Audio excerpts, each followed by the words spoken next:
We want to invite some really special friends that are here all the way from Cambodia. And give it up. So Uriah and Naomi Lyford, all the way from YWAM Cambodia, welcome them to the platform. Come on up, guys.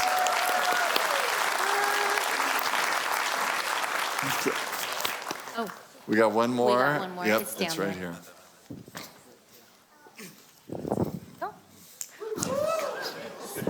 There we go. I have full confidence in you. Thank you for believing in me.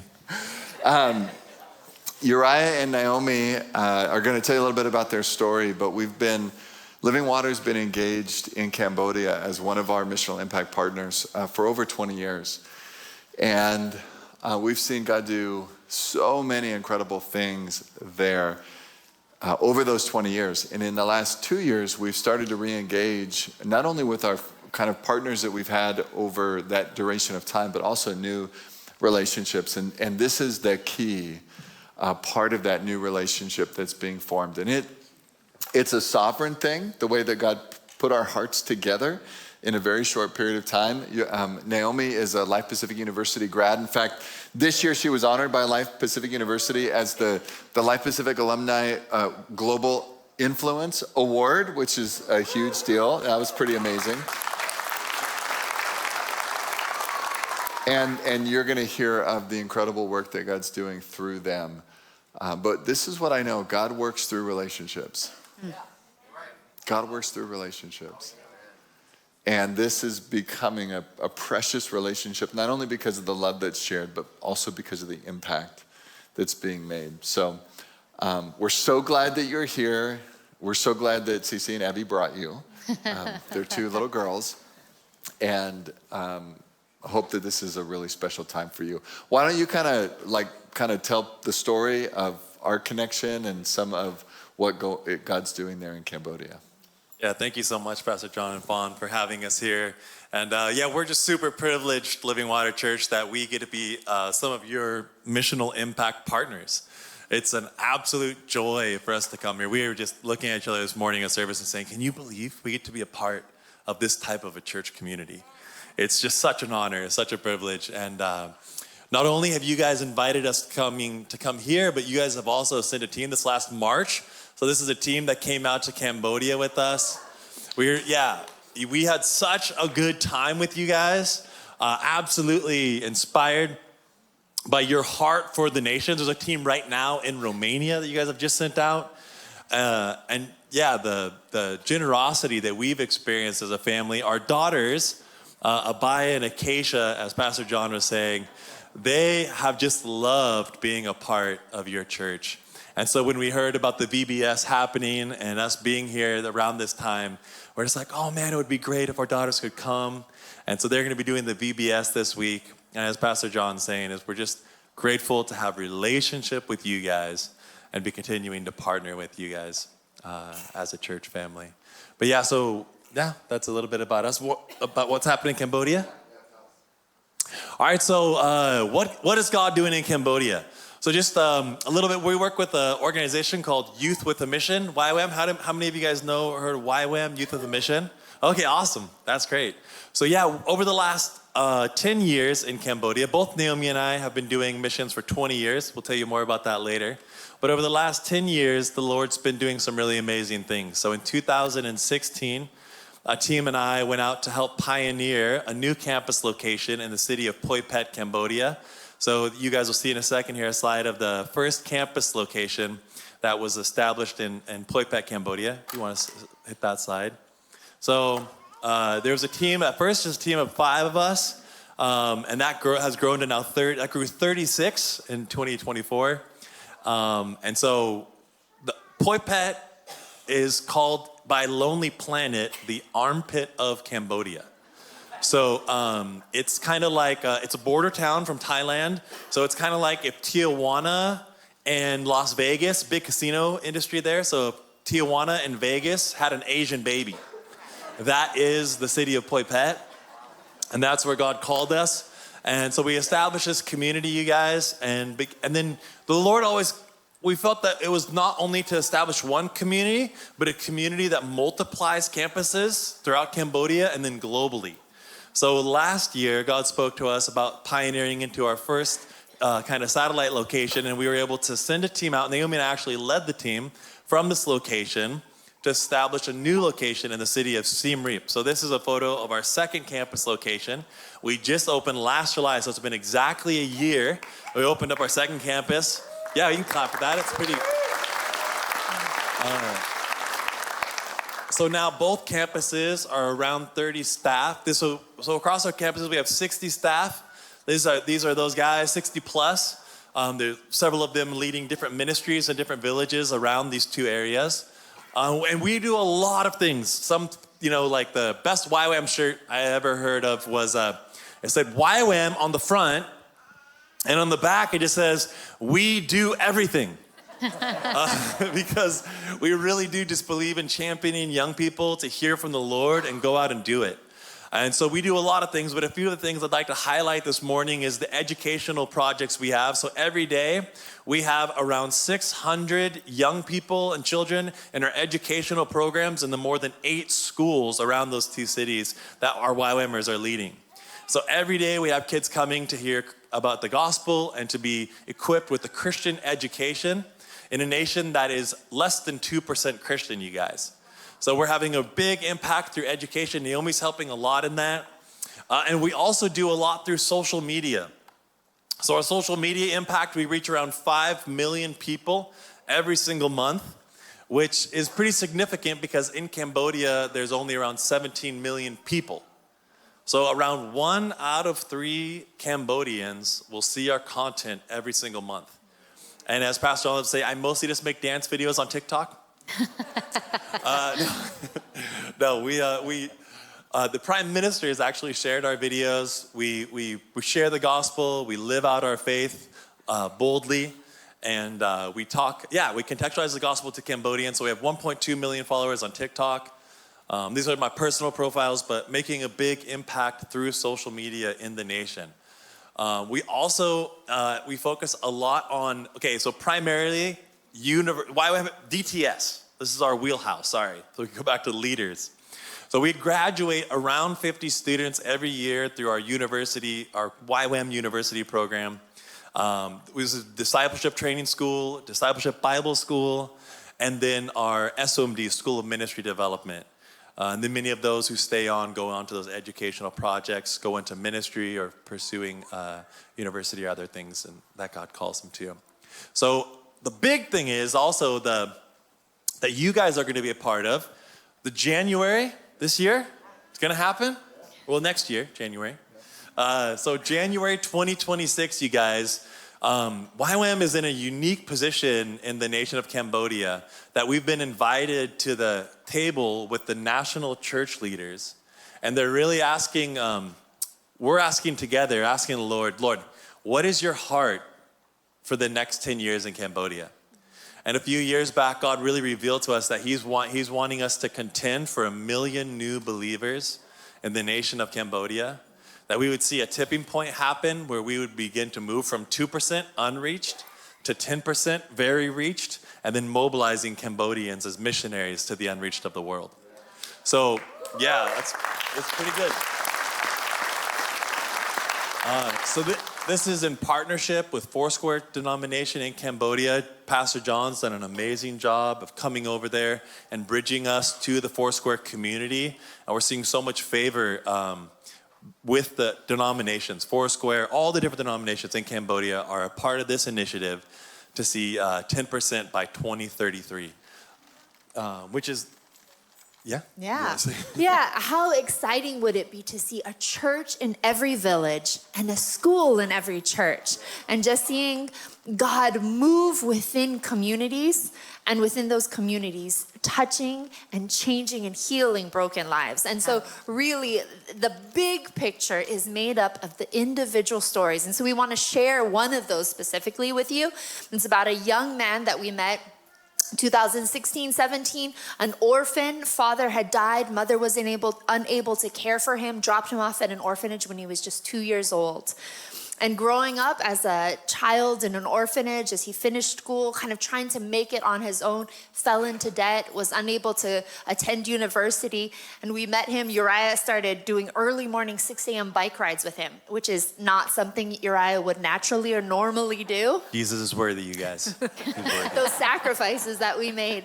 But we said, come on, God has a plan for you. And he said, I'm on my own. I've got to take care of this myself. And Uriah said, do you think we could help him with this few $100s that he has of debt? He was working in a factory to pay off the debt, which with the weird, crazy interest rates was just going to take him years. And we said, yeah, I think we can help a couple $100s to help him pay off of that debt and to join our university Bible training program.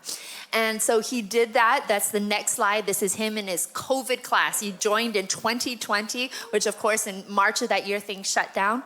But what a pivotal time to join, because in that time, the world didn't stop. It went through some challenges, but he got to join in a time where we were able to respond to the crisis. And so I believe that that really was pivotal in him seeing what his life could make a difference in hard times. In that time of COVID, we fed over 5,000 families and just did a food distribution of over $100,000, just providing it to people that were unable to. And he began to encounter God's love. He became part of our family. As you go to the next slide, our daughters call him Uncle, like Uncle Thin. And they were just saying the other day how much they miss him. He's one of our favorite uncles, and we really miss him right now.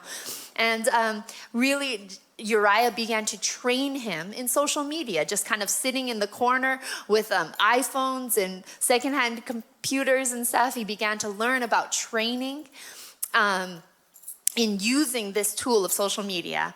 And so just 2 years ago, he became one of the top 5 most influential young people in Cambodia. He was marked in magazines and things. The Prime Minister, he just wrote me like 2 days ago. He's coming out next week, by the way. Aww. Yeah, he'll be here. But he just wrote me, he sent me a message last night. The Prime Minister of Cambodia just followed him. He's like, should I follow him back? I'm like, yeah, follow him back.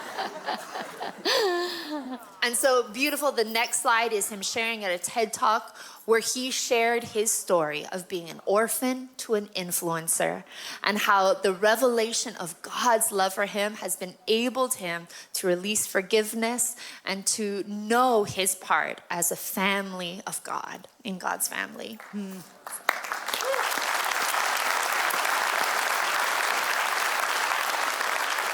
So just one of the many stories. Many. Yes. God is doing a lot of really good things through you guys and has been for quite some time now.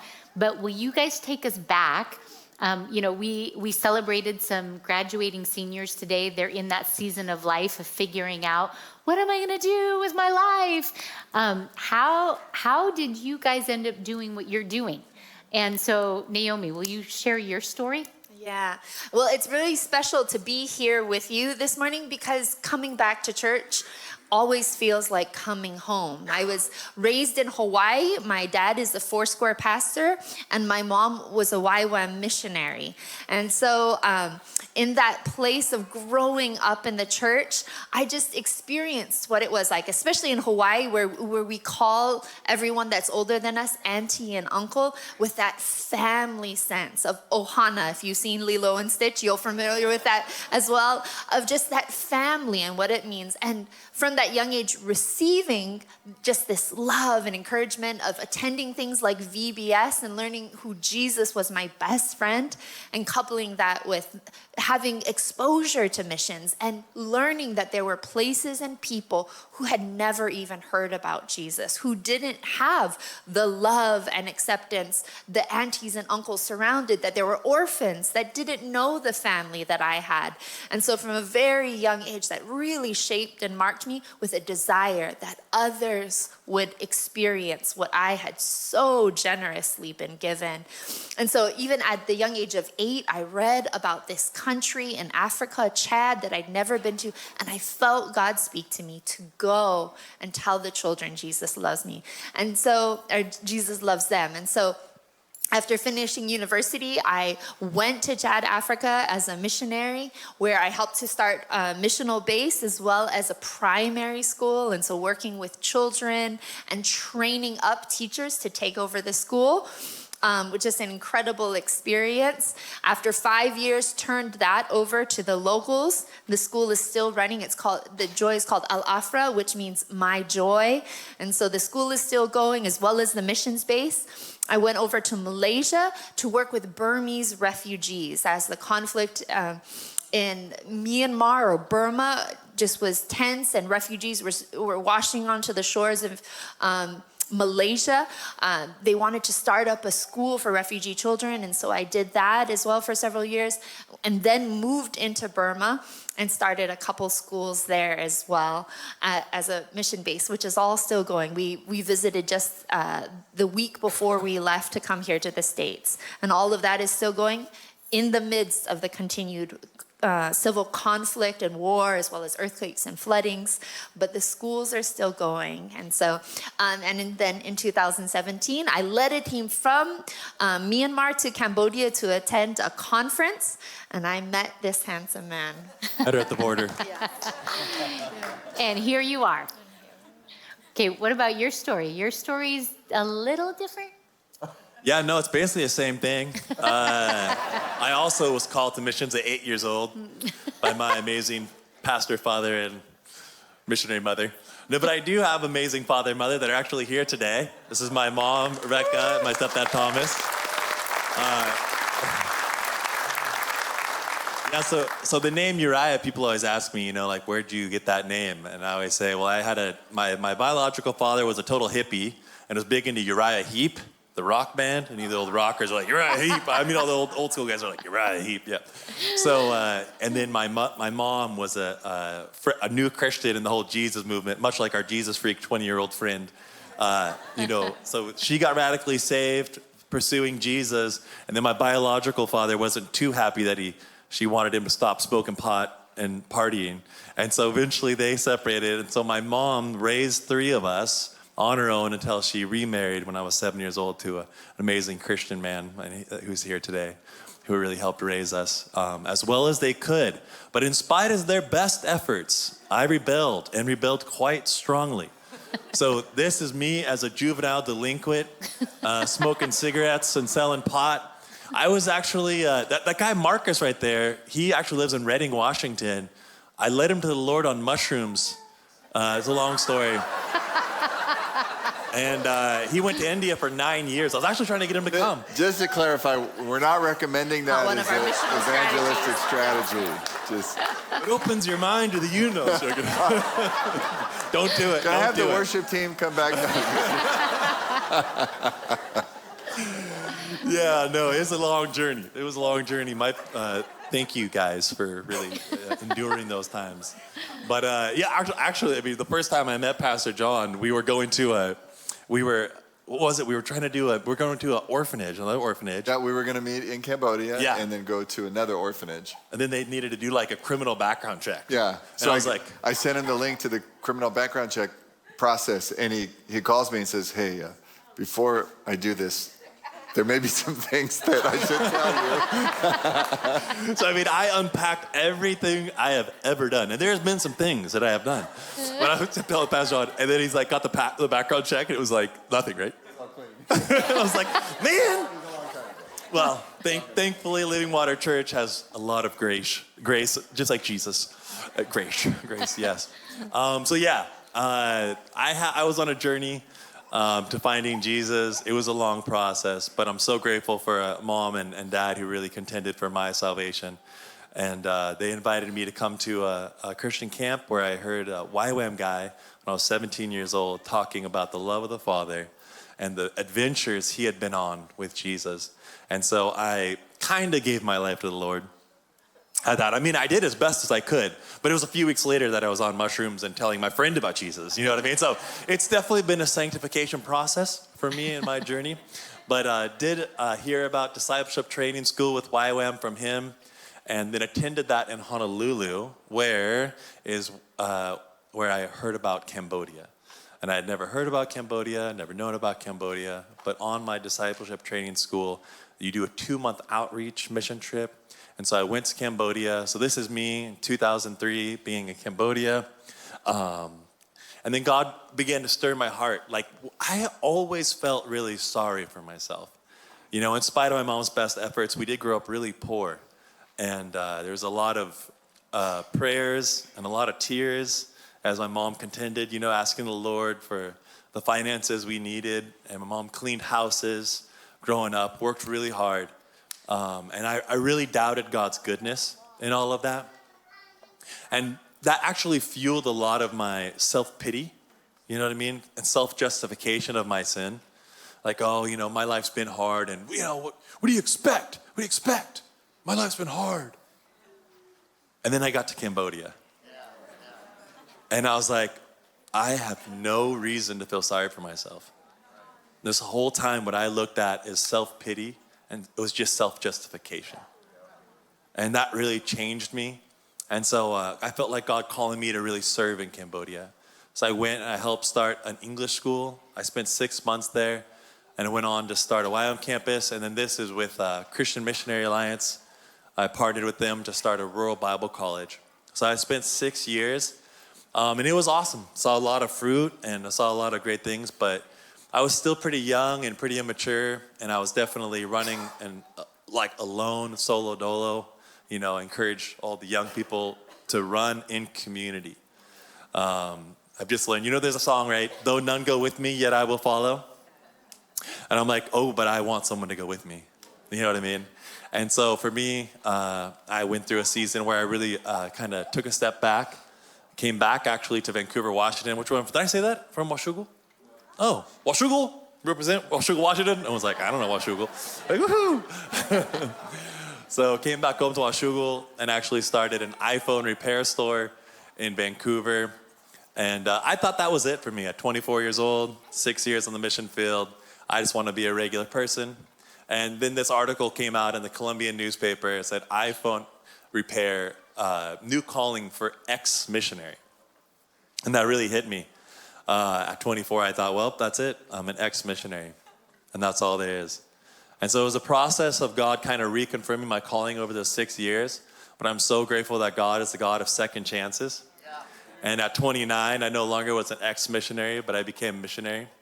And I also want to say that you don't have to be a missionary overseas to be a missionary. I think that's been the theme of this morning, is that as we release the seniors into their calling, that God's really calling us to be missional, no matter where God's calling us. So that's been a little bit of my journey. Went back in 2015, and then obviously that's where the last 10 years of ministry impact that we shared at the beginning of this have come from. Yeah. Love it. Yeah. Thanks so much for sharing your story. Yeah. So good.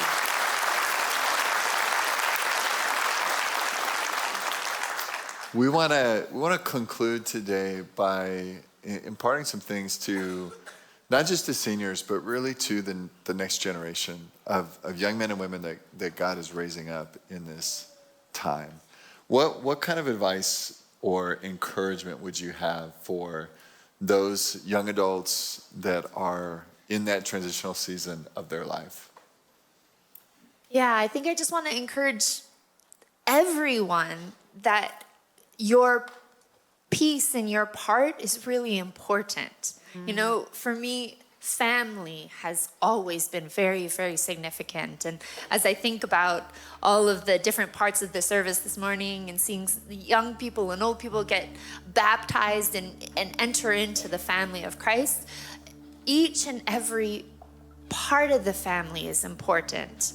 You know, mothers and fathers, we couldn't do it without you. And whether you have biological children or whether you're filling a role in the life of somebody whose biological mother and father wasn't there, that's really significant. And as I become a mother, you know what part I really value is the older brothers and sisters for my children. I was just reading the importance that mentors play, and I thought, man, I want to make sure that I'm surrounding my children, not just with mothers and fathers, aunties and uncles, that's wonderful, but big brothers and sisters who are running well. I want them to spend time with Reagan and all of his friends and to aspire to that. and grandmas and grandpas. Like whatever your part is, sometimes we feel like it's insignificant or small or not important, but that only reminds me of my favorite Bible story of the little boy when Jesus needed to feed 5,000 people. He was the one who brought his lunch with his 2 fish and his 5 loaves.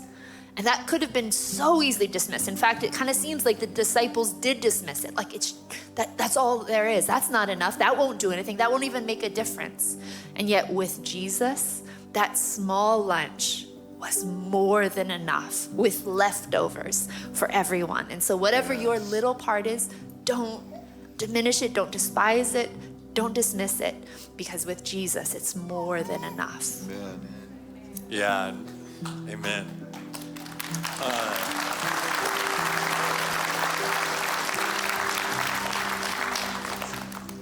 Yeah, I think for me, I'm really encouraged and inspired by the generosity of Living Water Church. I'm just super, we've been so blessed just this last year being able to connect. Last time we were here in December, you guys helped send us to go to Great Wolf Lodge for a night. And I mean, our daughters growing up in Cambodia didn't even know anything like that existed. They still go, "Ow!" You know what I mean? Like, they still do it. And just seeing that, the generosity that your guys' church is living out is really amazing. And you know, in John 3:16, it says that, you know, for God so loved the world that he sent a check. But no, he sent his son. Yes. And on that mission trip where there's so many amazing friends, we also had Maddie and Judah as young people. So just so you know, Foursquare, FMI, like Foursquare Missions International, just signed an MOU with YWAM in Cambodia to commit to sending 20 young people out over the next 5 years to be trained as missionaries in Cambodia. And so far, it's only been Living Water Church who said, Pastor John and Fawn were like, we'll step into that. And Maddie and Judah, who like Judah's like, you saw Maddie leading worship this morning? Yeah. And then Judah's like 16 and he's got an AA degree. I'm like, you guys are sending us Doogie Howser and this like an incredible worship leader. Like, we're just inspired that not only are you going, not only are you supporting, but you're also sending your sons and your daughters, that Olympia would be known as a place that is blessing not only Olympia and Washington and the United States, but the world, you guys. And so I just think, what a testimony.